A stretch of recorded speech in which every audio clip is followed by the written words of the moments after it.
दोस्तों, मैं आप सबके बीच अपनी आज ये स्टोरी क्या ऐसा होता है घर का मैं 8वां पार्ट लेके आया हूँ। उधर पार्टी खत्म होने के बाद नौरंगी और मानस पाखी के पिता को किडनैप करने का प्लान बनाते हैं। प्लान बनाने के बाद पाखी के पिताजी का किडनैप हुआ। नौरंगी लाल का यही मेन व्यवसाय था, किडनैपिंग, सारे 2 नंबर के काम, कुछ दारू की भट्टी जैसे जुआ अड्डे चलवाना, यही सब काम थे। पाखी के माँ के पास फोन गया और सेठ जी को छुड़ाने के बदले मोटी रकम मांगी।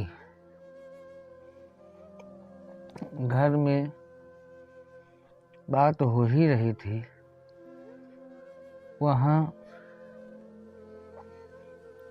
श्याम और मुकेश, श्याम के ही 2 नाम हैं, वहाँ आ जाता है और सारी बात सुन लेता है। वो श्याम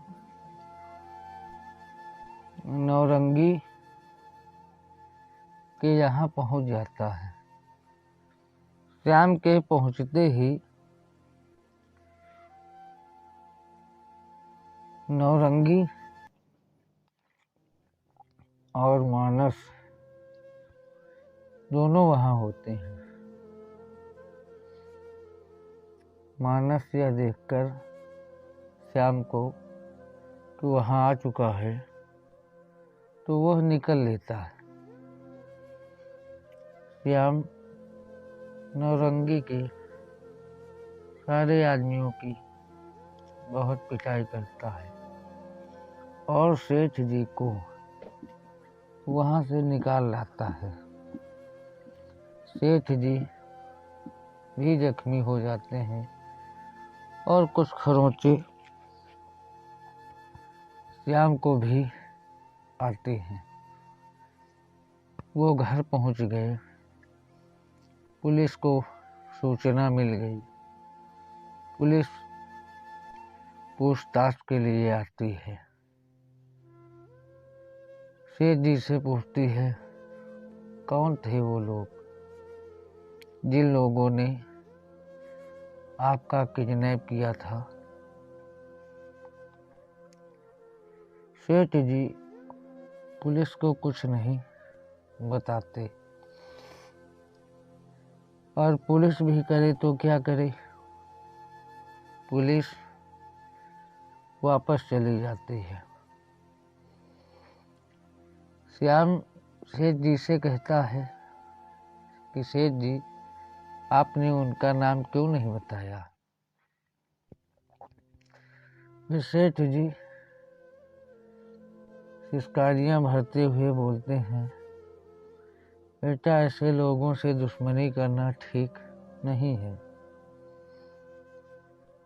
हमारी एक कमजोरी है कि एक बेटी है। यदि मैं पुलिस कोर्ट के चक्कर में पड़ा तो हमारी बच्ची और हमारे परिवार का क्या होगा। इसीलिए मैं कमज़ोर हूँ।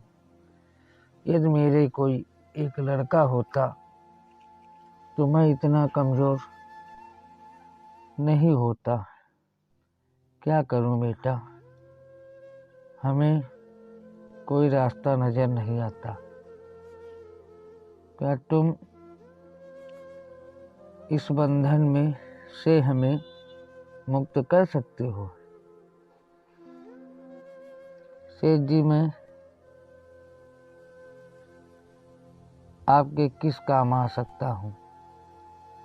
मेरी बेटी से तुम बेटा शादी कर लो।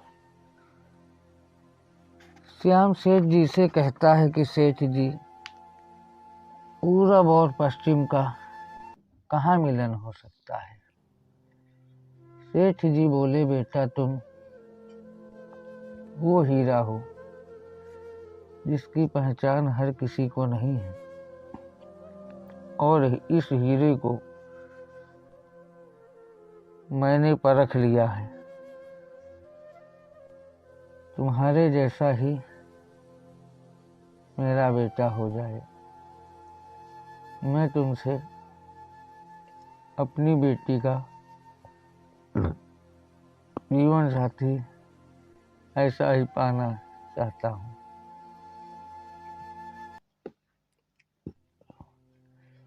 इधर श्याम बड़े सोच में पड़ जाता है और उधर सेठ जी कहते हैं, क्या तुम मेरी बेटी का जीवन भर साथ निभाओगे। श्याम बोला, सेठ जी, पाखी से पूछ लो कि क्या मैं उसके लायक हूँ।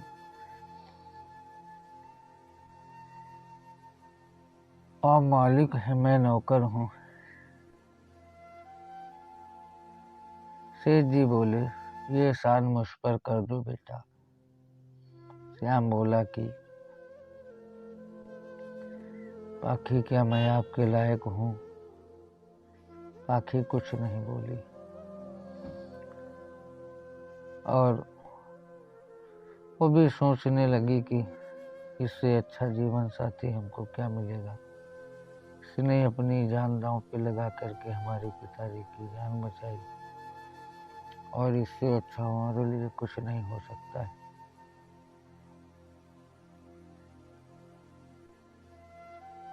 श्याम के हाँ कहते ही सारे परिवार की खुशी जैसी मिल गई। और सेठ जी बोले, बेटा तुम किस चीज की चिंता करते हो। मैंने जीवन भर जो भी कमाया वो मेरी बेटी का है, और उसके बाद उसका सुख जो है तुम उठाओगे, तुम्हारा परिवार उठाएगा। तुम्हें किसी चीज की कमी नहीं होगी। और मेरा क्या है, मेरा 4 दिन का जीवन है। और वह रोने लगे।